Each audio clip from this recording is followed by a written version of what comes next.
have Southern governors has decided to ban open grazing. They're saying that any Nigerian that opposes this has a hidden agenda. Please, what's your view as regards this? Well, it's quite laughable at the first instance. It seems they have been under a spell. I mean, the southern governors. Why their people are being mad, killed, raped to death, harassed. I mean, their ancestral home almost ceded to a total stranger, the Fulani militias. They are now waking up. It's unfortunate. What have they been doing all this while? You see, it seems that the spell now has left them, so that's why they are waking up. Well, having said that, that notwithstanding, they say it's better late than late never. than never. Yes, I really appreciate or commend them at this time. Probably they may have considered the person themselves and their families at risk. That's why they have to stand up at this time. People have been clamoring. It is about the people. You see, doesn't mean they have not been hearing the agitations from the people, the clamor from their own people. They have not been empathizing. Have they not been seeing people murdered at their farmlands? I mean, their farmland being destroyed by the Fulani and their herders, their cattle.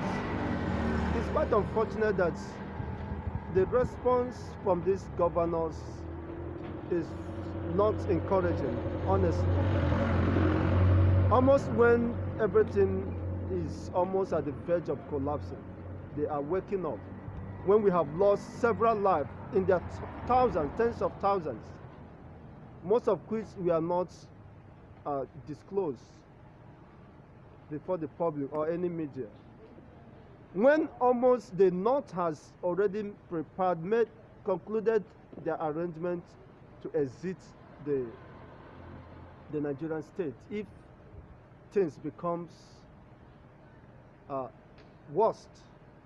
Yes, they have made preparations. You can see they are in control of power, in control of the security apparatus. Even look at Amechi is the Minister of Transportation. How many roads have he constructed in River State across the southern region? And he is building a railway to link up with Chad, with Mali and all that. You see, they are building refineries down there, and nothing is left with the south. Imagine how could a whole region, the southern region are the ones that produces oil, and they cannot consider it to site even one refinery down the south, and they have to move it down to Daura. You can imagine the level of injustice. And these so-called southern governors kept mute all these decades, all this while, only just crying foul when everything is almost lost.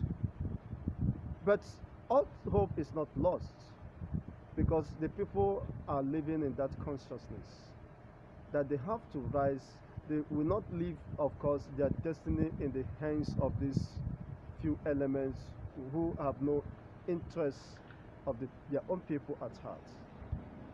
Don't be surprised. All this their agitation, I mean their requests, whatever they are canvassing for, of course the North will not listen to them. I've told you that the North cannot grant whatever is their manifesto or their bid, what they are asking for, because they not knew that once that is done, they will lose control of the economy, they will lose control of the oil wells, they will lose control of virtually everything.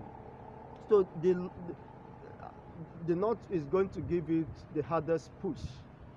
Of course, when it gets to the National Assembly, you have the Northern senators and House of Representatives in the majority.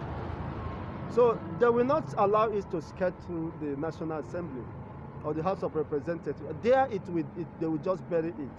So that's why I said that Nigeria can never move forward, because the people we have within the corridor are selfish. They are not patriotic in nature. So they place personal and ethnic interests above the national interest. That's why Nigeria is bound to collapse, because they will not promote anything that will not be to their own advantage. Though it might be noble, it might be objective, but they will want to trample on it, because they will not be beneficiaries of such things.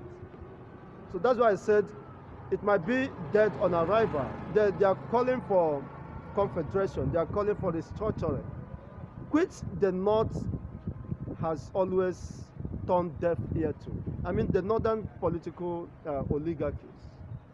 So they will not welcome such a suggestion at the end of the day. They will play around it, play politics with it. At the end of the day, they will sweep it under the carpet. And the cycle continue repeating. So it's high time with the southern governors come up with strong resolution and stand by it and demand for it. It is not a pleading. It is what is due for the people. We own the resources used to run this country.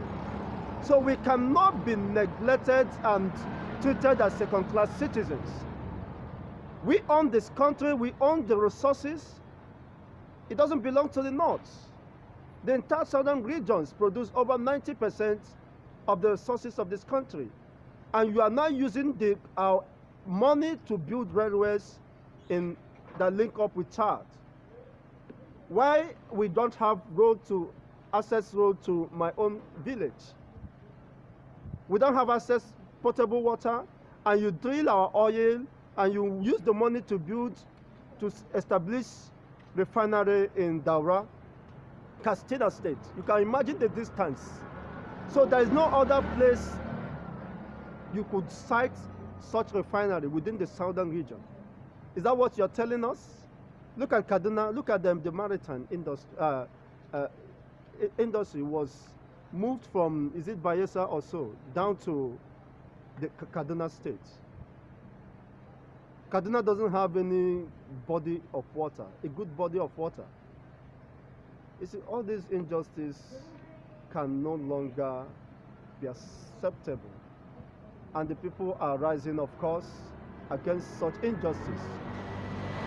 Yes, though our forefathers were able to live with it, but the next generation will no longer condone such.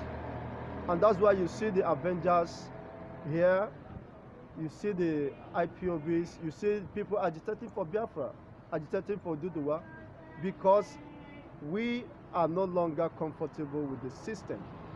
Let's reject the system. The revenue sharing formula does not favor the southern region.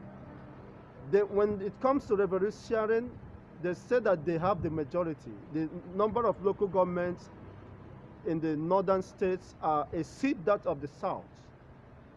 By that, they exploit the southern region.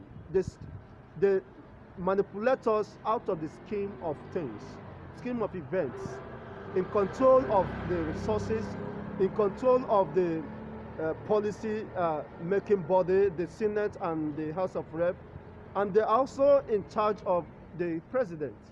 You can see we are almost losing virtually everything. See, everything at the exclusive list of the federal government. You that owns the oil, you can't even mine the oil in your state.